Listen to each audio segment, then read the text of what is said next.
What's going on? What's happening, fam? L.A.R. movement still moving. Book is entitled Lessons from a Non-Custodial Father at Amazon, Kindle, and CreateSpace. A link will be in the description box below as usual. Go get it. PayPal information in the link too. They asked me for it. I put it up there. Now, this video is entitled Where Black Men Are Competing From. I made a video and I've been getting responses from these trolls who didn't even watch the video, predominantly non-black trolls who didn't watch the video, called Is White Flight Fear of Competition? Basically, the video starts with me addressing a situation where Asian families moved into a predominantly white neighborhood and the white people started moving out of fear of academic competition between those kids. And then I evolved it into, this is a history. So, of course, you get these non-black trolls who want to come in there with their stormfront ideologies. So, it made me think about something like when we talk about competition as black men, sometimes we don't say where we're at. Now, I think because of how America was founded,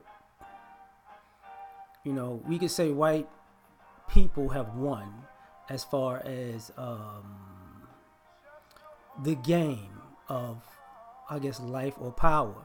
But black men, we don't look at this as a competition because like we don't look at it as a competition like white people look at it as a competition. White people look at it like, I won, you're beneath me. And most other non-white groups don't look at it that way because it was no fair competition. Like for the fight, in the fight for quote unquote supremacy, what white people did was befriended everybody and sucker punched everybody. Befriended everybody, set up all the rules to the competition, said it was practice, sucker punched everybody individually when they didn't know to win. And now like, we are the champions, my friend. And all these other non-white groups don't look at white people as real competition. We look at white people as cheaters. So now, if you lose to a cheater, nowadays even in sports, the law still counts. But anybody who is the opponent of said cheaters understands going in that this is what it is. The reason I bring it up is because at the same time I was watching the trailer for Creed, right? And I'm going to get to the brothers. Just bear with me. And if anybody know what the upcoming movie is about, Drago trains his son to fight Creed's son. And then, of course, it's centered around Rocky, Creed dying. And anybody who's a Rocky fan, they remember how Creed got killed because Rocky didn't take an exhibition fight with Drago. And Creed said, well, Creed took it. And Creed got beat to death. Now, the win still counts. But when you watch the movie, you realize Drago came to the U.S. heavily doped up on steroids with the intent to try to kill someone and not an exhibition match. So, Apollo trained for an exhibition match. He came kind of, I think, out of retirement. And it was just like, okay, I'm going to just outbox this guy because it's not like a championship thing. It's like a spectacle. But it's a boxing match. I know it's a fight, but he didn't know it was a fight to the death. He got killed finding that out. And then that's how Rocky found out, oh, this how y'all getting down. So when people look at the competition in America, white America is Drago. Now when people found out, when Rocky and Creed's corner was like, okay, this is how Drago get down, we got something for you. Now, that's where we're at. You won, but at the same time, what you created was a monster that you can't control now. So black men, we have to, where we're at competitively, I would say we're not at the bottom, but we need to look at ourselves as we're at the bottom, because statistically speaking, we're at the bottom. That's a fact. But the caveat to that is, all these other groups played the Drago role too, kind of like, who was that? Gladiator with Maximus, and I forgot I mentioned it before, Joaquin Phoenix. When Joaquin Phoenix was Caesar. All these other groups, white people would be Joaquin Phoenix, Caesar, and all these other non-black groups or non-black male groups would be the guy that was standing next to Caesar when he stabbed Maximus in the back before the fight at the end of the movie. If he wins, at least he's gonna die, and I can take over, right? So part of our being behind statistically from people comes from being that buffer class that actually got stabbed in the back and everybody else was in on the heist. But just like Asians have gained great financial ground, Hispanics have gained great financial ground, but they only were able to gain this ground off the backs of the things that we've done in this country.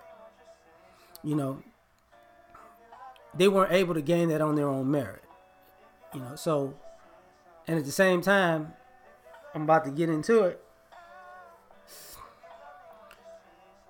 We don't take credit for our accomplishments. We always try to let people co-opt our accomplishments, and they didn't do it. And that's what we got to stop doing, because we're not looking at ourselves objectively when it comes to competition, because all of our successes are co-opted. These are not other people's successes. If a lot of you brothers look at history, maybe some of y'all need to look at the story of Maynard Jackson, which was the first black mayor of Atlanta. If you fly into Atlanta, Hartsfield, Jacksonville, Hartsfield, Jackson. Hartsville is the actual white dude that pioneered the airport in the first place, and Jackson is the black dude who reinvested in it.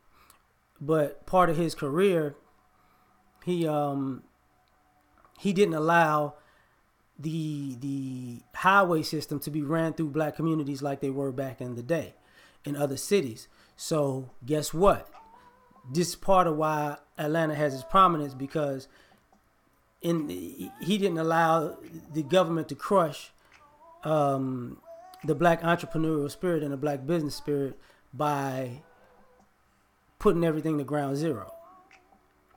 And part of the airport expansions, he pushed for, since we're a certain population in the city, we need a certain population in these contracts. And he fought for that, and this is how some people got paid. That being said, we don't know these things, so we need to learn our history again. As far as competitions goes, this is where we are. We're the ones, we know everybody is not on our team. We know everybody cheats. We know everybody is going to take credit for our wins. We know everybody's going to marginalize our wins, and we know that we look sometimes at ourselves through all of these other opportunist eyes, and we don't give ourselves enough credit. And then, every now and then other people in other groups say, you should really look at yourself in this way and not this way. But it's not in their best interest to tell us the truth that we need to figure out for ourselves. So as far as competition, we're gaining on everybody, because like I said before, this country is trillions of dollars in debt. So even the people who are at the top of the food chain, they're at the top of the debt. You can't say you created $20 trillion in debt and say that you're winning. No, you're actually in the hole. Like, fiscally speaking, us black men, we're not as far behind as we may think, because the vast majority of America is in debt, right? And the vast majority of America is like, if we changed our spending habits, they will financially crumble. If we became more, how can I say this? More pro-black as far as our spending, it will put a dent in everybody's stuff, and it'll put a surplus in all of our stuff overnight, really, because a lot of these people feel like our money is built in, that, and they've been living that way, so we're not as competitive. Our competition also, we're aiding in our own losing battle by always getting involved in everybody else's team, or if we get involved in somebody else's team, we're not bringing more of us on to the team, for the group benefit. So that's another thing. So when it comes to black males, we got to understand where we're at competitively. We're not that far behind, but we are behind. But we have reasons for being behind. But at the same time, we have to actually take into consideration who we playing against and how they got to their position. Like, one of the things that bothers me is that we don't want to admit how they got in their position and how we got in our position.